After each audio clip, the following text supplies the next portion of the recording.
L'île au trésor. Jim Hawkins était un jeune homme qui travaillait comme apprenti dans une boutique de prêt sur gage dans les Caraïbes. Un jour, Monsieur Johansen, le prêteur sur gage, entra dans le magasin en transportant une grosse et lourde malle rouillée. Qu'est-ce que c'est que ça? Ça ressemble à une boîte pleine de vieilles ordures, déclara Jim. Vieille? Sans aucun doute. Ordure? Nous allons voir, dit Monsieur Johansen en posant la malle sur un banc. C'est de cette vieille veuve, Madame Blue.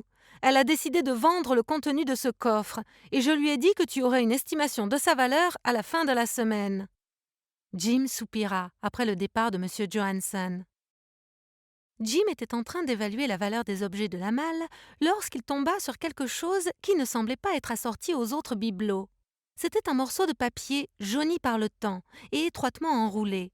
En le déroulant, il vit un dessin représentant une chaîne d'îles voisines. Sur une de ces îles, il y avait un grand X rouge. Bien que Jim n'ait jamais vu quelque chose comme ça auparavant, il savait ce que c'était. C'était une carte au trésor. Jim savait que c'était sa chance d'avoir une véritable aventure. Monsieur Blue devait être Barbe-Bleue le pirate, le redoutable prédateur des mers. Jim apporta le plan à Monsieur Johansen et expliqua sa théorie. Monsieur Johansen ne dit rien, mais au contraire ferma le magasin, enroula la carte, saisit Jim par le bras et l'emmena au port. Une fois là-bas, il regarda partout autour des quais, et Jim n'avait pas la moindre idée de ce qu'il recherchait. Enfin, il s'arrêta devant un navire. Celui-ci semble solide, et on dirait que le commandant de bord a beaucoup d'expérience en mer, dit M. Johansen. En effet, le capitaine avait l'air solide et expérimenté. Nous aimerions que vous nous ameniez à ces îles, dit M. Johansen au commandant de bord, pointant sur la carte. Les yeux du commandant de bord s'agrandirent lorsqu'il vit la carte, mais il ne dit rien. Il se contenta de demander « Que voulez-vous faire sur ces îles? Personne n'y va plus. » C'est personnel. Il vous suffit de savoir que vous serez généreusement récompensé une fois que nous aurons fini, répondit M. Johansen. Le capitaine sourit dans sa barbe. Je suis sûr que je serai payé. Tout le monde à bord. Nous allons partir immédiatement. Et ils partirent en mer. Ils naviguaient depuis longtemps dans la nuit, quand Jim et M. Johansen décidèrent qu'il était temps d'aller dans leur cabine sous le pont et dormir un peu. Quand ils se réveillèrent, ils découvrirent que leur carte avait disparu et la porte de leur cabine était barricadée de l'extérieur. « Nous devons sortir d'ici !» cria Jim. « Il semble qu'il n'y ait qu'un moyen de sortir de cette pièce. Aide-moi à enfoncer cette porte. » Ensemble, ils réussirent à pousser et ouvrir la porte et retourner sur le pont.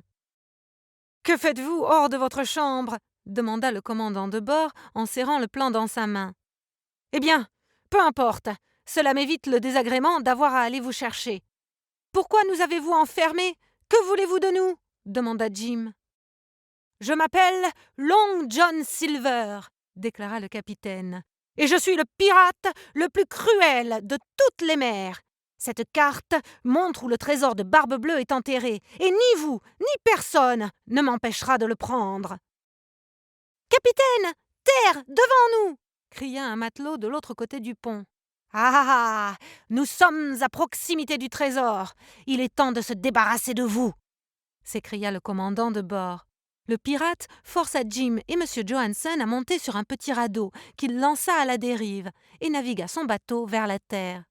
« Jim, tu te souviens bien de la carte ?» demanda M. Johansen alors que le petit radeau en bois vacillait sur la mer. « Je la connais par cœur, » répondit-il. « Pourquoi ?»« J'ai une idée, » dit M. Johansen tout en enlevant sa grande chemise blanche bouffie. « Attrape ça, » expliqua-t-il à Jim. « Nous l'utiliserons comme voile. Notre bateau est beaucoup plus petit et pèse moins, alors peut-être, juste peut-être, nous arriverons à l'île avant eux. » Bien sûr, leur petit bateau s'envola dans les vagues et ils débarquèrent sur la plage en avance. « Mettons-nous au travail, » dit M. Johansen. « Tu te souviens où ce trésor est enterré ?»« Oui, » se lamenta Jim. « Je me souviens que c'est à travers les bois, et ensuite 50 pas à l'ouest d'un groupe de 3 arbres. » Ils coururent à travers les bois jusqu'à ce qu'ils trouvent les arbres. Rapidement, ils commencèrent à creuser à main nue, et il était bien là, le gros coffre de fer. Ils réussirent à recouvrir la terre de saleté et de feuilles, de façon à ne pas laisser de traces et faire comme s'ils n'avaient jamais déterré le trésor.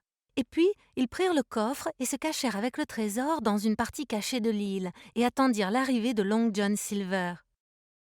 Ils le regardèrent de loin courir du bateau avec ses hommes, trébucher sur la plage et se précipiter dans la jungle à la recherche du trésor.